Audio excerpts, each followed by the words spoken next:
Good evening, Facebook friends and YouTube followers. This is Rich again, back for your third and final video blog of the night for Monday, December 29th, 2014, around 8:18 p.m. in Billerica, Massachusetts. About 30 degrees outside in Billerica, Massachusetts, cold, and the rest of the week's going to be below average temperatures. Some news to report. The BC's men's basketball team beat UMass Lowell Riverhawks basketball team by the score of 70-47 at the Heights today. And I think next year they're going to probably be playing a game at the Sanger Center in Lowell. I bet that game will be sold out for basketball.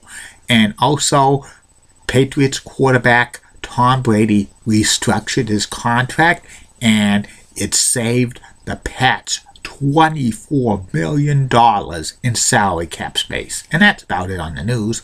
My third and final video blog subject of the night is about my personality profile. It's about the model Rick Martel, one of the most famous French-Canadian professional wrestlers of all time.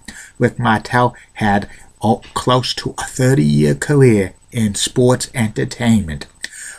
Rick Martel's real first name is Richard Renegant, and he was born in Quebec City, Canada. He grew up there. He started his pro wrestling career at the age of 16 years old. That's amazing. And he wrestled for the first 10 years of his career in several wrestling territories, including Montreal International Wrestling, Stampede Wrestling in Canada, Georgia Championship Wrestling, Australia, New Zealand, and Portland Wrestling, and he won many regional titles, including the Portland World Championship and a few Stampede Wrestling Championships and some tag team titles. In 1980, Rick Martel came to the WWE and was teamed up with Tony Garea, and Rick Martel and Tony Garea held the WWE tag team titles on two separate occasions. The first time they beat the Wild Samoans on WWE Championship Wrestling, and they lost to the Moondogs and a few months later in March of 1981, but they regained it back in June of 1981, and Rick Martel and Tony Garea held the title until October 1981 when they lost it to Mr. Fuji and Mr. Saito. Mr. Saito threw like salt in Martel's eyes, and they lost the tag team titles. In early 1982, Rick Martel and Tony Garea split up as a team, and Martel left the WWE, and he wrestled for the AWA, and he got a kind of a decent push in the AWA as a singles wrestler and stuff. And in May of 1984, Rick Martel beat Jumbo Torudo to win the AWA World Championship. And for the next 19 months, Rick Martel was the champion of the AWA. His finishing maneuver was a slingshot splash, and he also used the Boston Crab as his favorite finishing hold submission. Rick Martel defended the AWA title against a lot of wrestlers, including Michael P.S. Hayes, Jimmy Jam Garvin, Nick Bockwinkel, Bob Backlund. He even had a few title defenses against Nature Boy Ric Flair. It was billed for AWA versus NWA World Title unification matches, but that ended in a double countout, double disqualification, and draws, and a few other contenders. Rick Martel lost the AWA World Championship on December 29, 1985 in the Meadowlands, New Jersey, that's 29 years ago today, to Stan the Lariat Hansen, and Stan the Lariat Hansen beat Rick Martel with the Boston Crab, finishing his favorite maneuver. Then, for a few months later, Rick Martel left the AWA to go to Montreal to wrestle in international wrestling, and he teamed with Tom Zink, who was with the AWA as well at that time, and Tom Zink and Rick Martel formed a tag team. And then in the fall of 1986, Rick Martel and Tom Zink went to the WWE, and they became the Can-Am Connection, the Canadian American. And Martel and Zink got a big push in the WWE. They beat several teams, including the Dream Team of Brutus Barbecue, Beefcake, and Greg the Hammer Valentine.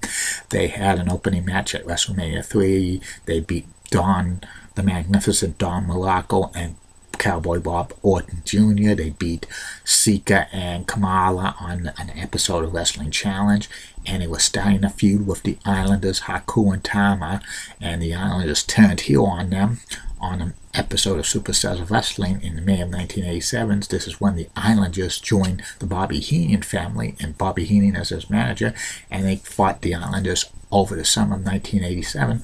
But around that time, Tom Zink quit the WWE because Rick Martel and Tom Zink were renegotiating their contracts, and Rick Martel was given 3 times what Tom Zink made. And back then, tag teams in the WWE, both the wrestlers would get paid equal salary, but Martel renegotiated the contract. He got 3 times more than Tom Zink, I think because Rick Martel had many years in the business, and he was a former AWA World Champion, 2 times WWE Tag Team Champion.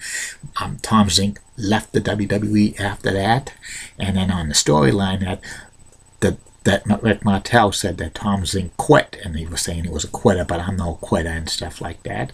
And then a couple months later, on an episode of WWE Superstars of Wrestling, after a match that Rick Martel had against a preliminary wrestler, Jobber, the Islanders attacked Martel, but lo and behold, Tito Santana makes the save. And then Tito Santana and Rick Martel form a team called Strike Force, and they were over with the crowd.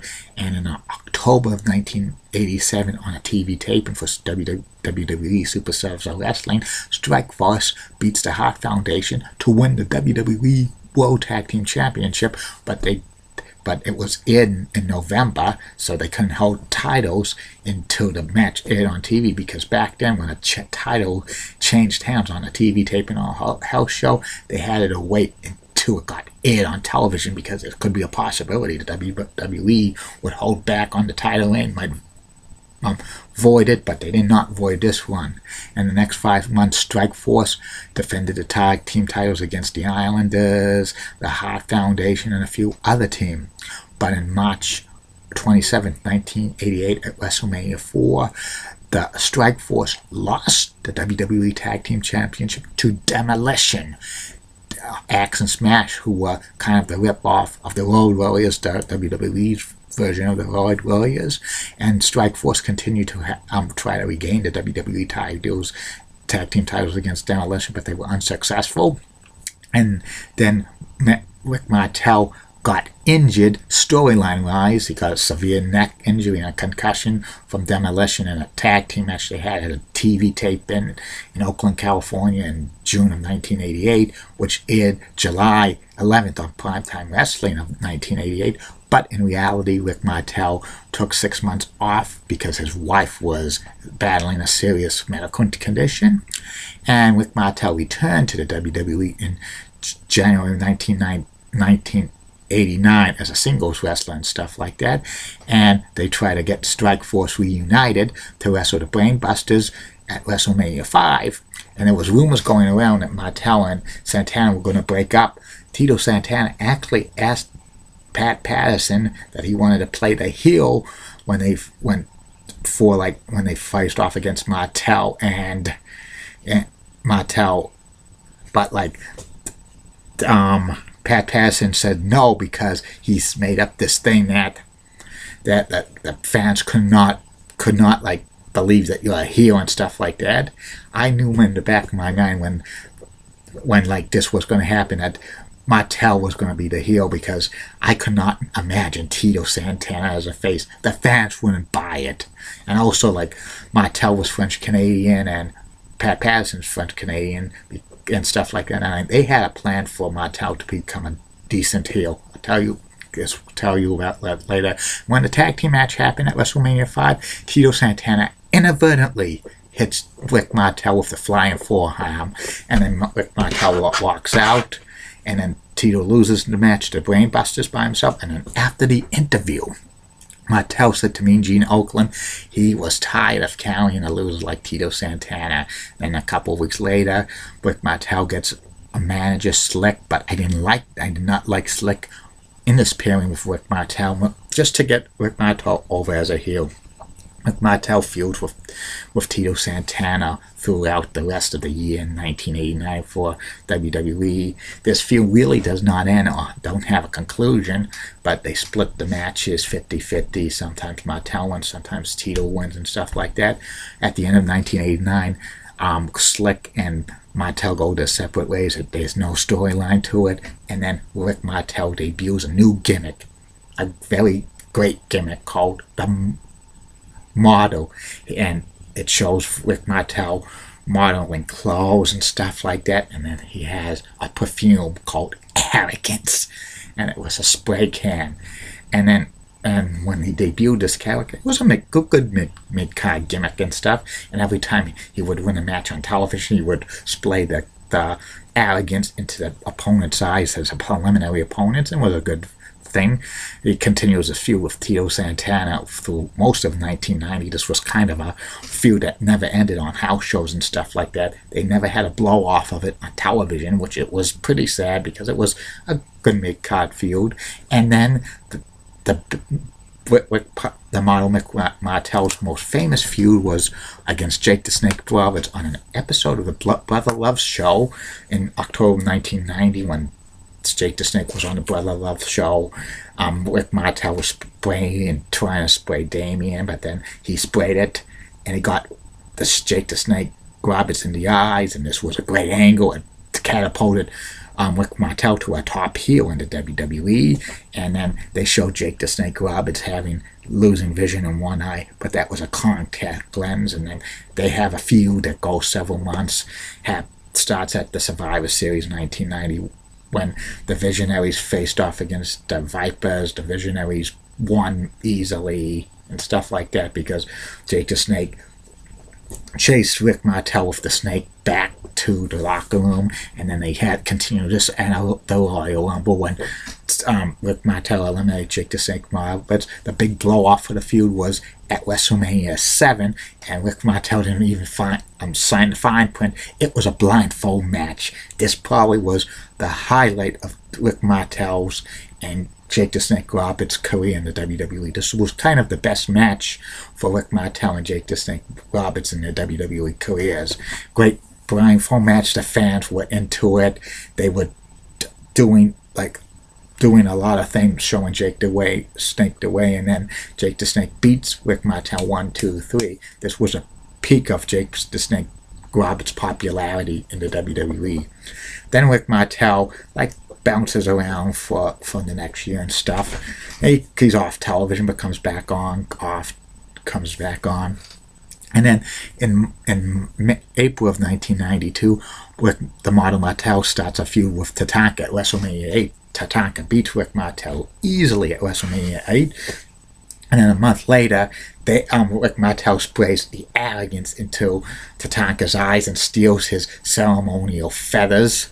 And this feud goes on for several months and stuff, but it gets temporarily sidetracked in the summer of 1992 when Rick the Model Martel was wrestling Bret the Hitman Hart for the WWE title. WWE IC title on Primetime Wrestling. Shawn Michaels comes down, interferes in the match. Model